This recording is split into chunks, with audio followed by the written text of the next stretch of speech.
So now on the computer that runs the laser, the first thing I'm going to do is I'm going to import my 5x7. You need to find the location and you need to make sure you find the correct file type. So I'm going to open that up, and all I should get is the red files from yesterday. What I'm going to do with these is I'm going to go ahead and print those as 3 separate entities. So the first thing I'm going to do is go File, Print. You want to double check to make sure it always says 1:1, and then I'm going to set the window on top of what I want to print. So I'm going to set it on this one, right click or enter, hit print. I'm going to repeat the last command, so I'm going to go right click. I'm going to set it again. I'm going to put it over the top, right click, print, and then I'm going to right click one more time and do one more set and print that as well. Now I can come down here to the universal laser control panel, and when I pull this up, I will have the 3 different cuts that I need to make. Here is a cutting board and the first piece of veneer. We typically go in the upper left corner, so I'm going to put that there, and I'm going to use just a couple of pieces of tape to keep it stationary. And I would do this for every color of wood that I'm going to use. Now ready to go over to the laser. I've got my 2 pieces of background, and then I have the veneer to make the wolf. Next thing you'll see is the software for running the laser. What you're looking at now is the VLS control panel. Here is the first one that I printed. What I'm going to do is I'm going to move this up into the upper left corner. If I want to get it precise, I can click that upper left node and type in 0.1, 0.1. Now I know it's up in the corner. I have this set up for my veneer, so I don't need to mess with any of the settings. So all I need to do now is hit play and then turn the exhaust system on. So it's going to get kind of noisy, but I'm going to turn my exhaust system on. I'm going to pull out my blast gate. I'll come over here. I'm going to hit the green button for play, and the laser should come over and start to cut out pieces.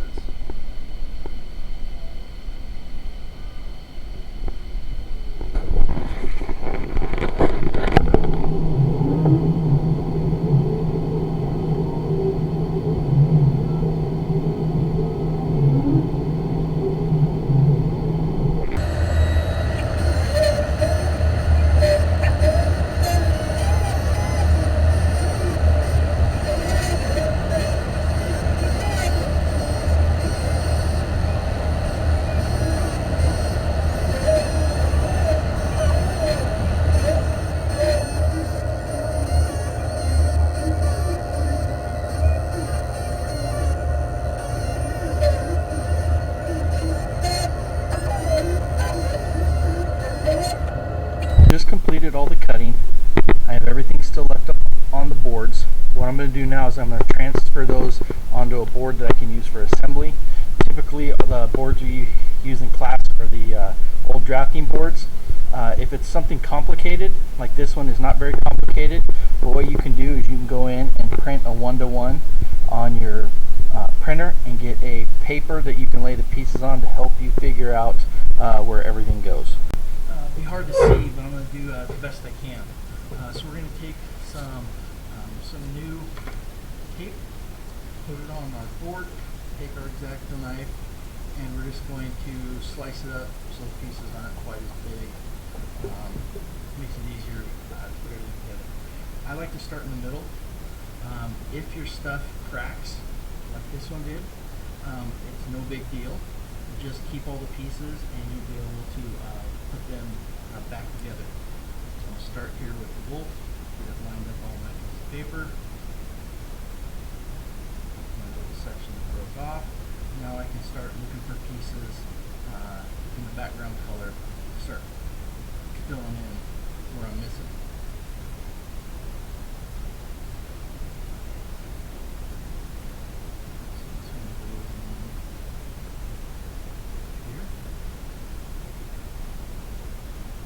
If you're hitting 1:1, you should be a pretty good fit with some tight joints.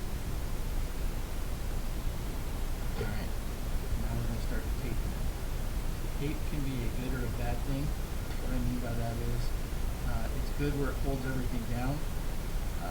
It's a lot of work to remove everything at the end if you go too crazy with the amount of tape.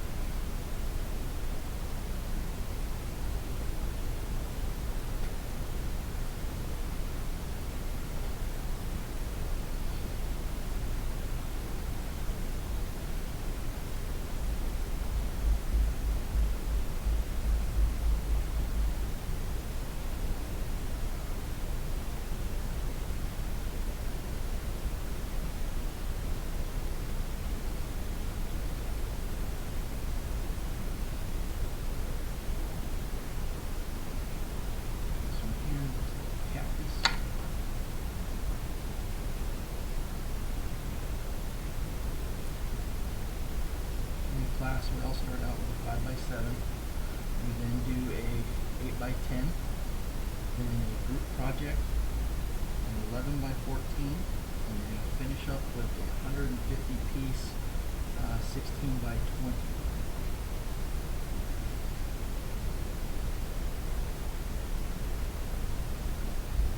See, once you get a few of the pieces taped together, things start to fit and go quicker.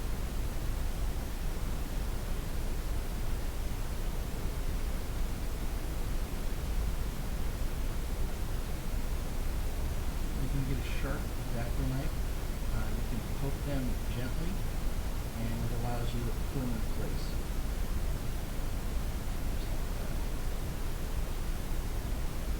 We've got some small little holes that we need to fill. Those are over here somewhere. We will find those.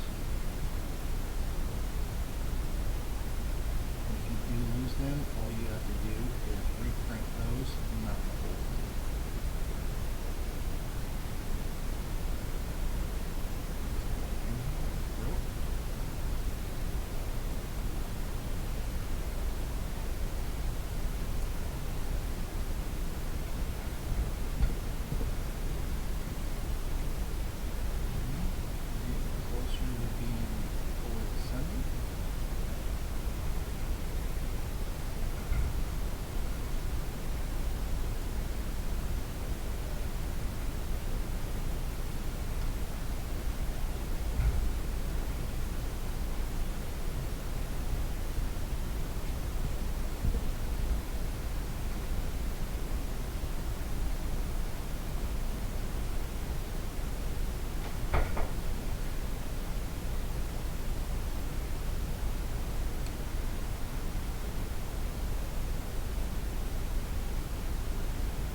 That we're ready to do. Put some transfer tape on it. It's the same type of stuff that you put on the back of vinyl stickers.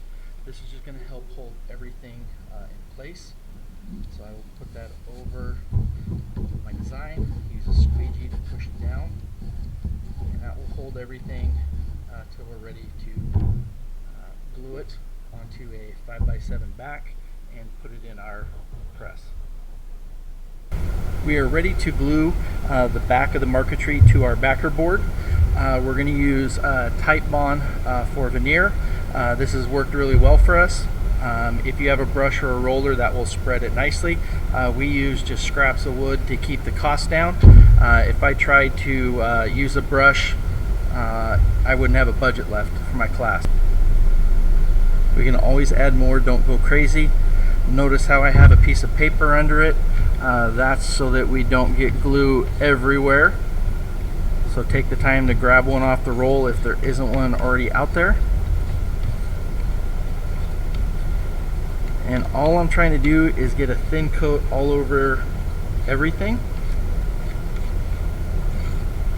You don't want to go too thick because then it's going to squeeze out potentially and make a mess.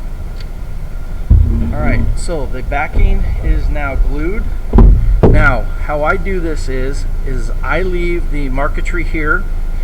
Reason being, I know all the pieces are in the right spot. If I move this onto the marquetry, nothing moves. If you go the other way, we have seen some pieces in the past shift, and we don't want to have that happen. So I'm going to take this, I'm going to line it up on top, and I'm going to set it down gently.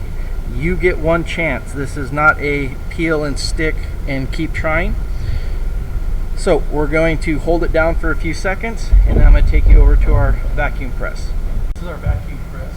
So we're going to put in our project. We're going to do it face down, and you're going to try and get this cord next to it. We have a two-piece closing system. We have a round rod goes in first, then we have a clip that goes over it, and you are going to clip it together so that we can seal it. Now that we have it in the bag, we're going to want to turn on the vacuum and start removing the air. I have a reminder up here face down, and we want to make sure that we get to 15 on our gauge before the kids leave. That way we don't have any leaks. So for our system, we have a timer. We're going to go down here and we're going to turn it on for 60 minutes. That turns on our little pump. We're going to manually turn on the bigger pump so that it sucks the air out a lot faster. You can see it vacuuming down around the project. Once we get to the we're okay to turn the big one off and leave the little one running. So to turn the big one off, we're going to turn the valve, and then we're going to flip the switch on the back, and we're going to leave this running, and you'll be able to pick up the project the next day. We found that typically an hour is enough time to be in the bag as far as getting it positioned, but we really don't want to start messing with it until 24 hours.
Alright, here I've got some what we're going to call bonus footage. The first thing I'm going to do is I'm going to show you how to make what I call a starburst. This has been quite popular with the kids in my class. To do this, we're just going to do a polar array. We're going to select our object here. We're going to pick the center as the end. Just try numbers, find something that you like, and you can go from there. But this here is what I would call a starburst, and the kids enjoy doing that one. Now the next thing is how can blue lines add detail without having to be cut out. This is a project that I did a few years ago. Put it inside a steam bent fishing net so it looked like a trout laying down in it. If you look here, the red is going to be the actual cut file, and then the blue is just going to be a partial or a score. So it's going to look like there are separate pieces, but in reality it's one big piece with a bunch of little lines that cross it. You can also do that with items that are within the body. So like this is the side of the trout. We have some circles, as well as breaking up the fishtail. You can also look for wood that has grain structure that also kind of mimics this, and it will add to that as well. But those two things, starburst is quite popular, as well as using the blue layer as a way to add detail without creating multiple pieces. Let me show you how we have our laser set up. I have a honeycomb table with a vent out the back that lines up perfectly with the honeycomb table, which allows me to turn it into a vacuum table. So we have a piece of transfer tape covering majority of it. That allows us just to have the front edge be the suction, and we also close up the big area in the back and have just a few holes where we want the smoke to leave. You have to find the right amount of holes to make this work, so you get the amount of smoke pulled out that you want, and you don't clog up the laser. From that, we've created a bunch of boards that the kids can put their projects on and cut. That way we don't have to wait for people to pull the pieces off the laser, and we don't lose a lot of the small ones. You can see though, they get pretty used and abused and get cut up, so these are a consumable, and they usually last me about a year.